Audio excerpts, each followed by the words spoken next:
Jasmine നല്ല കട്ടക്കലിപ്പിലാണ്. Jasmine പറയുന്നുണ്ട് 6 കണ്ടില്ല, ജെ കണ്ടില്ല എന്ന് പറഞ്ഞ് റിജക്ട് ചെയ്യാൻ പറ്റത്തില്ല, മുഖമുദ്ര പതിപ്പിക്കണമെന്നേ ഉള്ളൂ എന്ന് പറയുന്നുണ്ട്. അപ്പോൾ ഋഷിയൊക്കെ പറയുന്നുണ്ട് അതിന് വേണ്ടിയിട്ടാണ് മഷി തന്നിരിക്കുന്നത്, അതിൽ മുക്കിയിട്ട് നല്ല രീതിയിൽ പതിപ്പിക്കണം, അല്ലെങ്കിൽ റിജക്റ്റഡ് ആണെന്നുള്ള രീതിയിൽ ഋഷി പറയുന്നുണ്ട്. അപ്പോൾ സിജോ എന്ന് പറയുന്നുണ്ട് ഞാൻ കളിയിൽ ജയിച്ചതാണ്, ഞാൻ അങ്ങ് പറയാൻ നീ അങ്ങ് മാറി നിൽക്കുന്നു സിജോ പറയുന്നുണ്ട്.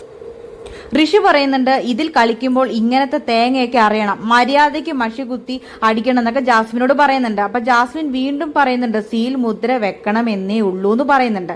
ഉടനെ സിജോ വന്ന് സിജോയെ ജാസ്മിൻ പഠിപ്പിക്കണ്ട എന്നൊക്കെ പറയുന്നുണ്ട്. അപ്പൊ ജാസ്മിൻ പറയുന്നുണ്ട് സിജോ ഞാൻ എന്റെ അഭിപ്രായമാണ് പറഞ്ഞതെന്ന് പറയുന്നുണ്ട്. അപ്പൊ സിജോ അതൊന്നും കേൾക്കുന്നില്ല. സിജോ പറയുന്നുണ്ട് റിജക്റ്റഡ് എന്ന് ക്ലിയർ ആയി വന്നാൽ മാത്രമേ കൗണ്ട് ചെയ്യാൻ പറ്റൂ എന്നുള്ളത് സിജോ പറയുന്നുണ്ട്, അല്ലാതെ പറ്റത്തില്ലെന്ന് പറയുന്നുണ്ട്. അപ്പോൾ തുടർന്ന് ബിഗ് ബോസ് പറയുന്നുണ്ട് പുറത്തായ ജാസ്മിൻ ആൻഡ് സിജോ മാറിയിരിക്കാൻ പറയുന്നുണ്ട്. അപ്പോൾ രണ്ടുപേരും കൂടി പുറത്തു പോയിട്ട് മാറിയിരിക്കുന്നുണ്ട്. എന്നിട്ടും ജാസ്മിൻ അങ്ങ് കലിപ്പ് തീരുന്നില്ല. അപ്പോൾ ജാസ്മിൻ ഇങ്ങനെ തുടരെ സിജോയിനെ ഓരോന്ന് പറഞ്ഞുകൊണ്ടിരിക്കുകയാണ്.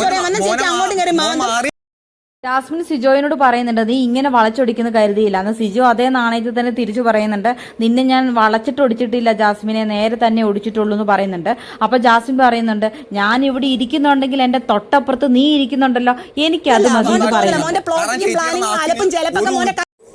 ജാസ്മിൻ പറയുന്നുണ്ട് മോന്റെ അലപ്പും പ്ലാനിങ്ങും എല്ലാം കയ്യിൽ വെച്ചാൽ മതി, എന്റെ അടുത്തേക്ക് ഇറക്കല്ലേ എന്ന് പറയുന്നുണ്ട്. അപ്പൊ സിജോ പറയുന്നുണ്ട് നീ അവിടെ ഇരുന്ന് മോങ്ങിക്കൂ എന്ന്. അപ്പൊ ജാസ്മിൻ അതിന് പറയാണ് എന്തിനാ മോനെ, ഞാൻ കയറിയപ്പോഴേ പറഞ്ഞതായിരുന്നു വയ്യെന്ന്, പിന്നെ മോൻ ഇങ്ങോട്ട് ചൊറിയാൻ വന്നാൽ ഞാൻ അങ്ങോട്ട് മാന്തും, അതുകൊണ്ടാണ് ജാസ്മിന്റെ ഓപ്പോസിറ്റ് മോൻ ഇവിടെ ഇരിക്കുന്നതെന്ന് ജാസ്മിൻ സിജോയിനോട് പറയുന്നുണ്ട്.